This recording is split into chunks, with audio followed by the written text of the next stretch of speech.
I would like you to welcome Chris Rubach.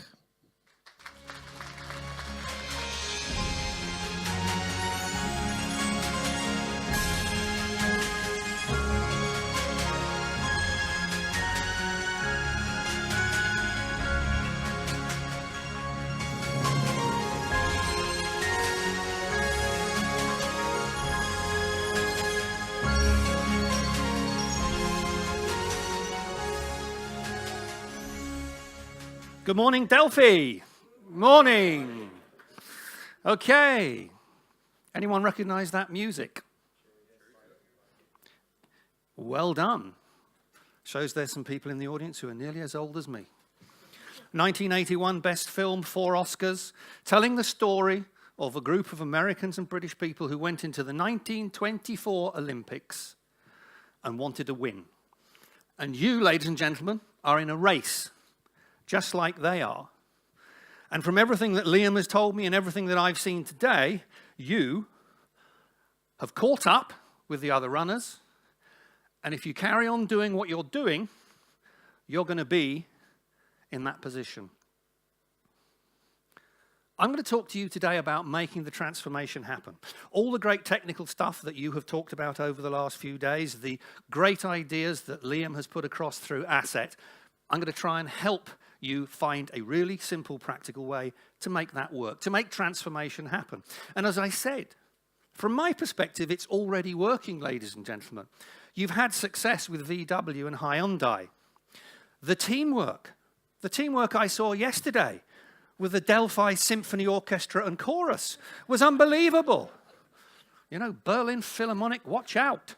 You'll be doing concerts across Europe as well as conferences. Inspiration.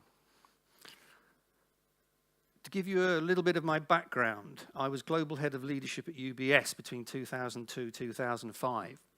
And some of the stuff we did there in terms of creating one organization, deepening the relationship with the customer, inspiring people, becoming more entrepreneurial, delivering excellence, which is now part of a Harvard case study, is exactly the road that you are moving down now.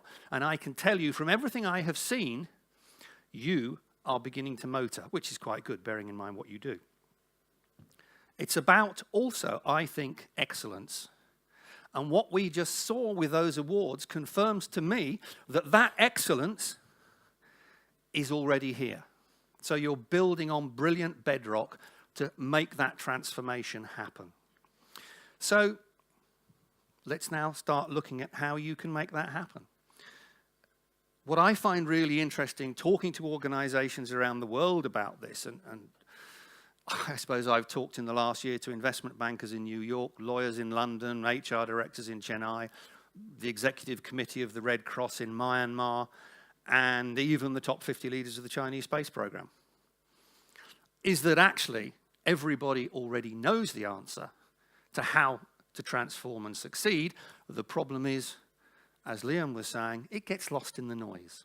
So let's have a little look at how we can make that happen.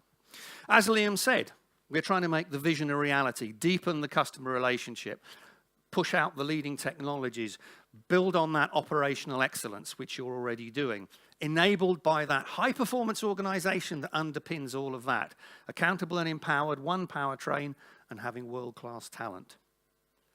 And to keep world-class talent and attract world-class talent, you need to be good. You see, I think every single one of you already has the critical knowledge in your work experience to make it succeed. So it's not about me telling you how to do it. It's about you recognizing that you can do it and are doing it in many cases already. And that's the secret. After today, go out and make it happen. There are too many conferences I have seen, I have spoken at, where everybody has a great time, there's lots of celebration, and then when you look at the financials the next year, they haven't moved. And the whole point of this exercise is for you to go out and inspire people to transform the organization and transform those financials. The reason is that in your mind you have the ability to change the world for the people who work for you and the people who work around you. Just cast your mind back. or cast your mind to what you're doing now, and imagine a world where every single day you wake up, you are utterly inspired to go to work. Every day. And that when you get to work, every single hour of that day, you are inspired to deliver your best. And that's because you have a best boss. Somebody who truly develops you, encourages you, nurtures you, inspires you, and helps you. Has everybody in this room, either now or at some point in their past, had a boss like that? Put your hands up. Exactly. We've all been there. And the secret is replicating that across your whole organization. So how can we make that happen? It's about you having a best boss, because that inspires you. But it's also about you being a best boss and influencer. And when I say a best boss and influencer, what I mean is that you influence people who may not be your direct reports. All the time you're working with these people, you're interacting with these people, and therefore you influence them. And therefore, to some degree, you are a leader of those people as well. It's about inspiring and being inspired. You inspiring people, they inspiring you back, and building a virtuous circle of success.